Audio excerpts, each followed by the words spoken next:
మీరు రెగ్యులర్ దాంట్లో మీకు పార్టిసిపేట్ చూసుకోవట్లేదా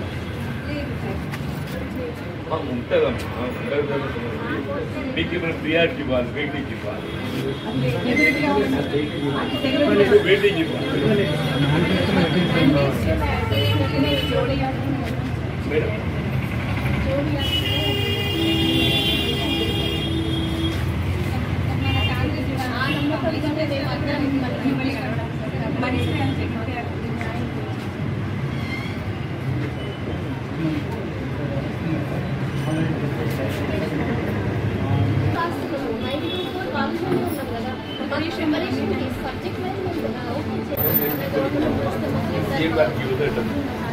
సార్ ఏ రోజు వచ్చినా కానీ మీరు మాకు ఖచ్చితంగా రాష్ట్రంలో ఇంతవరకు ఏదైతుందో జూనియర్ కళాశాలల్లో విద్యా బోధన తోడ్పడుతున్నటువంటి అటు కాంట్రాక్ట్ లెక్చరర్సే కానీ అట్లాగే గెస్ట్ లెక్చరర్స్ కానీ వారికి ఉద్యోగ భద్రత కల్పించడం ఒక విధంగా ప్రభుత్వం బాధ్యత భావించింది.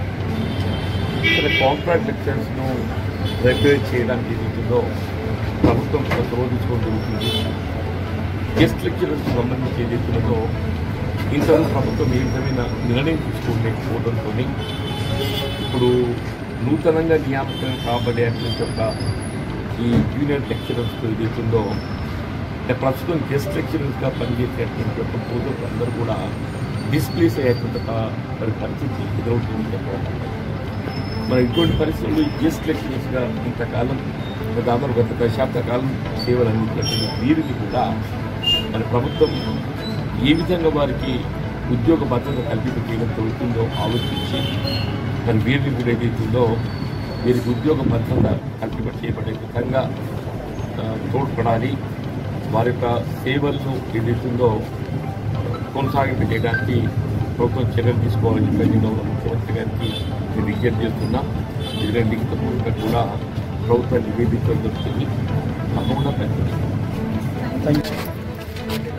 405 ప్రభుత్వ జూనియర్ కళాశాలలో పనిచేస్తున్నటువంటి 1654 గెస్ట్ ఫ్యాకల్టీగా మేము పనిచేస్తున్నామండి.